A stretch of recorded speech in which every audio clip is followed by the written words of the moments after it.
Now students, class 8 rational numbers NCERT exemplar question number 141 या किसी और बुक में भी ये क्वेश्चन आपको मिल सकता है, आपने यूट्यूब पे सर्च किया होगा। कह रहा है कि the diagram shows the wing spans of different species of birds. Birds की कुछ स्पीशीज हैं, कुछ जातियां हैं पक्षी की, नीचे कुछ डायग्राम दिए हुए हैं, ठीक है ना। Use the diagram to answer the following question given below. तो अगर आप ध्यान से चेक करोगे बच्चों, पार्ट 1, ठीक है ना। सो पार्ट 1 है इसका जो ए है, ठीक है। इसने हमसे पूछा पार्ट 1 में, how much longer is the wing span of albatross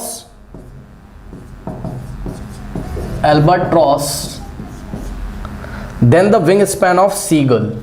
okay, then the wing span of seagull, correct. अब सुनो बच्चों, आप देखेंगे तो आपको ऐसा कुछ डायग्राम आपकी बुक में मिल रहा होगा, शायद आप मेरे मोबाइल में देख सकते हैं, मेरे पास एनसीईआरटी एग्जाम्पलर का पीडीएफ है, ठीक।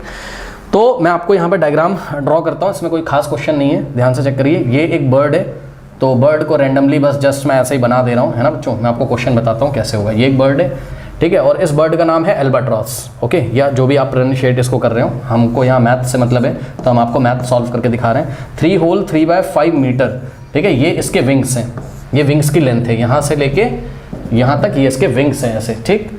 तो ये एल्बाट्रॉस के विंग्स की लेंथ दी है। सिमिलरली आपको लेंथ दी हुई है किसकी, लेंथ दी है सी गल की, ओके।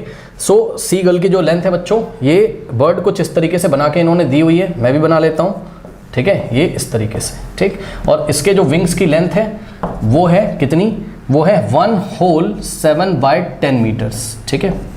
अब हमको ये बताना है, क्वेश्चन पार्ट ए उसने पूछा, how much longer is the wing span of albatross then wing span of seagull. मतलब ये जो विंग स्पैन है किसका, एल्बाट्रॉस का, ये सीगल से कितना बड़ा है, इसका विंग इससे कितना बड़ा है। जब विंग स्पैन मतलब जब ये ऐसे अपने पंखों को खोलता है तो इसकी लेंथ इससे कितनी बड़ी है। बहुत आसान क्वेश्चन है, कुछ नहीं करना है बच्चों, ठीक। ध्यान से चेक करिए, हम क्या करेंगे, इसको इम्प्रॉपर फ्रैक्शन में लेके आएंगे और इसको इम्प्रॉपर फ्रैक्शन में लेके आएंगे, और क्या करेंगे, हम एल्बाट्रॉस में से, एल्बाट्रॉस के विंग लेंथ में से हम सीगल का विंग लेंथ माइनस कर देंगे, बस कुछ नहीं करना है, ठीक।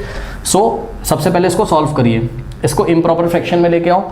5 3 = 15, 15 + 3 18, सो 18/5 आ जाएगा यहाँ पर। सो 18/5 मीटर लेंथ हो गई किसकी, एल्बाट्रॉस की। उसके बाद 10 × 1 10, 10 + 7 17, सो 17/10 मीटर लेंथ हो गई किसके विंग की, सीगल की, ओके। नाउ अब हमको ये वाली क्वांटिटी में से ये वाली क्वांटिटी हमें सब्ट्रैक्ट करनी है, ठीक। तो हम क्या करेंगे, दोनों के डिनोमिनेटर पहले सेम करेंगे। कैसे सेम करेंगे, चेक कर लो। 18/5 का डिनोमिनेटर 5 है और 17/10 का डिनोमिनेटर 10 है। 10 और 5 का एलसीएम ले लीजिए। सो 10 और 5 का एलसीएम कितना आता है, 10 आता है, सबको पता है। 5 2 = 10, 5 1 = 2, 1 = 1, सो एलसीएम कितना आ गया यहाँ पर, 5 × 10, 5 × 2 10 आ गया, ठीक। तो ये एलसीएम 10 आ गया। इसके डिनोमिनेटर में तो 10 है, अब इसके डिनोमिनेटर में 10 बना लो। कैसे बनाओगे, कुछ नहीं करना है, 18/5 का इक्विवेलेंट रैशनल नंबर निकालिए। सो 18/5 का इक्विवेलेंट रैशनल नंबर कैसे निकालोगे बच्चों, 18/5 का जो डिनोमिनेटर है 5, सो डिनोमिनेटर से हम एलसीएम को डिवाइड लगाएंगे, यानी कि कितना आ जाएगा, 10 / 5, ओके। तो 5 2 = 10 आता है, क्वोशंट कितना आ रहा है, 2 आ रहा है, ठीक। तो हम क्या करेंगे, हम 18/5 के न्यूमरेटर में और डिनोमिनेटर में 2 से मल्टीप्लाई करेंगे। सो 18/5 हमने क्या किया, 18/5 के न्यूमरेटर में भी 2 से मल्टीप्लाई किया, डिनोमिनेटर में भी 2 से मल्टीप्लाई किया। 18 2 = 36 5 2 = 10, ओके स्टूडेंट्स। ऐसा करने से क्या फ़ायदा है, ऐसा करने से ये फ़ायदा है कि 18/5 को लिखने का एक नया तरीका हमें पता चल गया है। हम 18/5 को 36/10 मीटर भी लिख सकते हैं, यानी कि जो एल्बाट्रॉस की विंग स्पैन है उसकी लेंथ 36/10 मीटर है। ऐसा हमने क्यों किया, ताकि एल्बाट्रॉस और सीगल दोनों के विंग स्पैन का डिनोमिनेटर क्या हो जाए, सेम हो जाए। अब आप चेक कर लो इन दोनों में से कौन सा नंबर बड़ा है। आप क्लियरली देख रहे हो एल्बाट्रॉस का विंग स्पैन ज़्यादा है, 36/10, 36 इज ग्रेटर देन 17। चेक कर लो, अब आप कंपेयर कर सकते हो ना, दोनों का डिनोमिनेटर सेम है, तो कौन बड़ा, 36 बड़ा है किससे, 17 से, ठीक। और कितना बड़ा है ये निकालने के लिए हम क्या करेंगे, दोनों का डिफरेंस निकालेंगे, ठीक। सो डिफरेंस कितना हो जाएगा, 36/10 माइनस 17/10, ठीक। अब इसको आप इजीली सॉल्व कर सकते हो क्योंकि 10 और 10 का एलसीएम हो जाएगा 10। आप हमेशा याद रखिए जब भी डिनोमिनेटर में दोनों नंबर सेम होते हैं, ठीक, तो हमें कुछ नहीं करना है, हम ये जो 10 और 10 होता है इसको एक बार कॉपी करेंगे और न्यूमरेटर को सब्ट्रैक्ट कर देंगे, बस सिंपली 36 माइनस 17, बस। अब जो भी आंसर आएगा वो आपका आंसर होगा। 36 माइनस 17 कितना होता है? 19 होता है। ओके स्टूडेंट्स, तो 19/10 मीटर, तो ये आपका रिक्वायर्ड आंसर है पार्ट ए का। तो फाइनल आंसर हम कैसे करेंगे? हम आंसर इस तरीके से करेंगे, हम लिखेंगे कि wing span of albatross is wing span of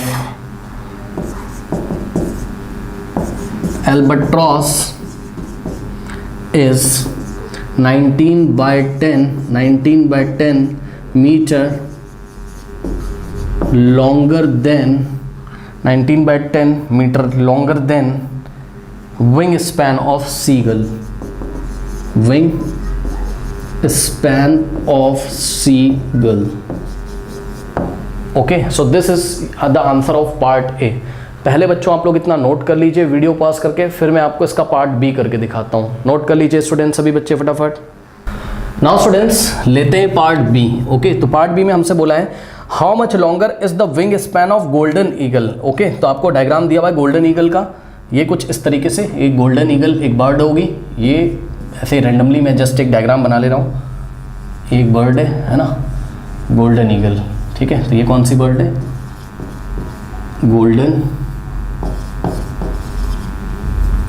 eagle,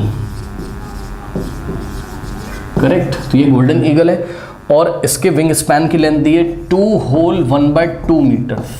okay, ये, और इसी तरीके से हमें एक और बर्ड दी हुई है ब्लू जे। ओके, सो ब्लू जे थोड़ी सी छोटी बर्ड है, ये इस तरीके से, इसके विंग स्पैन थोड़े से छोटे हैं और इसके विंग स्पैन की लेंथ है 41/100 मीटर।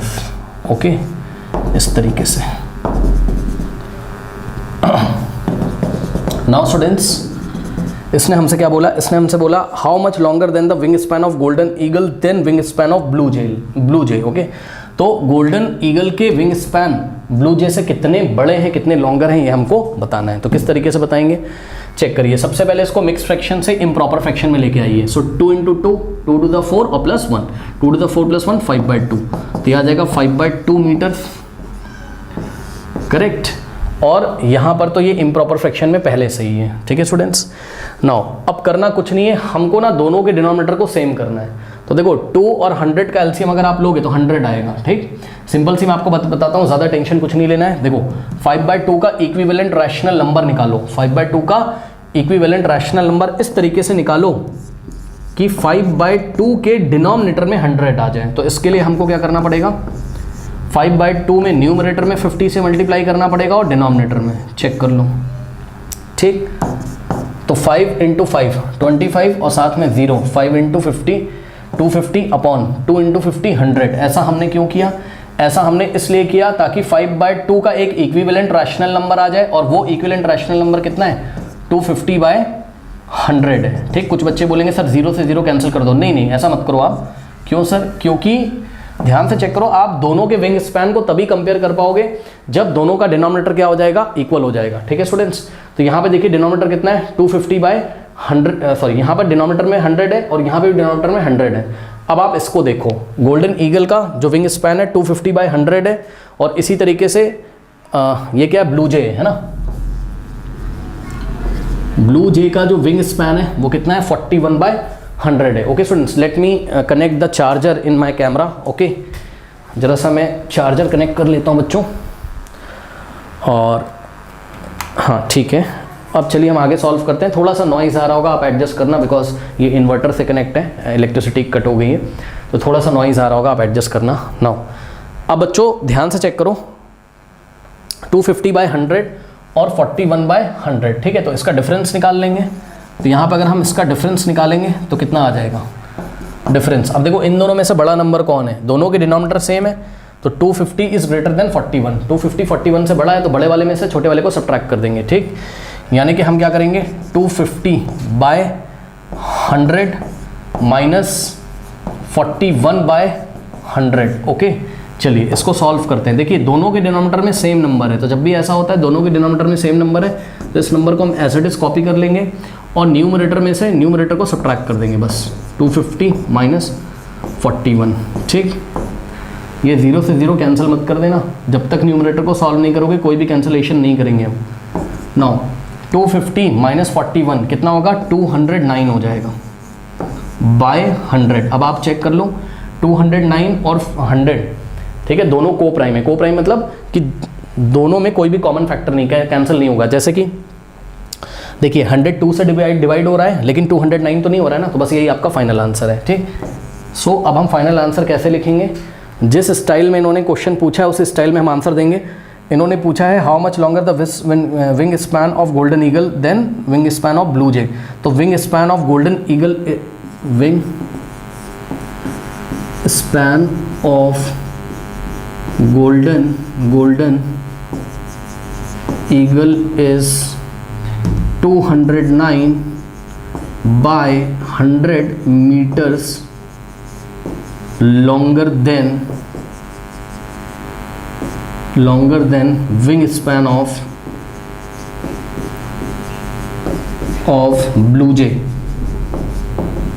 ओके, इस तरीके से आप किसी बुक में क्या देखोगे बच्चों, ये जो आंसर आ रहा है ये मिक्स फ्रैक्शन में आ रहा है, तो आप इसको मिक्स फ्रैक्शन में भी कर सकते हो क्योंकि numerator is greater than denominator. तो मैं आपको मिक्स फ्रैक्शन में करके यहाँ पे दिखा देता हूँ। देखिए 209 है ना, 209 डिवाइडेड बाय 100 जब आप करोगे, सो 100 2 जा कितना होता है 200, 9 माइनस 0 9 और 0 माइनस 0 0, 2 माइनस 2 0। सो इसका आंसर हम ऐसे भी कर सकते हैं 2 होल 9 बाय 100, ठीक। सो 2 होल 9 बाय 100 मीटर्स। सो हम इसको ऐसे भी लिख सकते हैं मिक्स फ्रैक्शन में। ओके बच्चों, नोट कर लीजिए।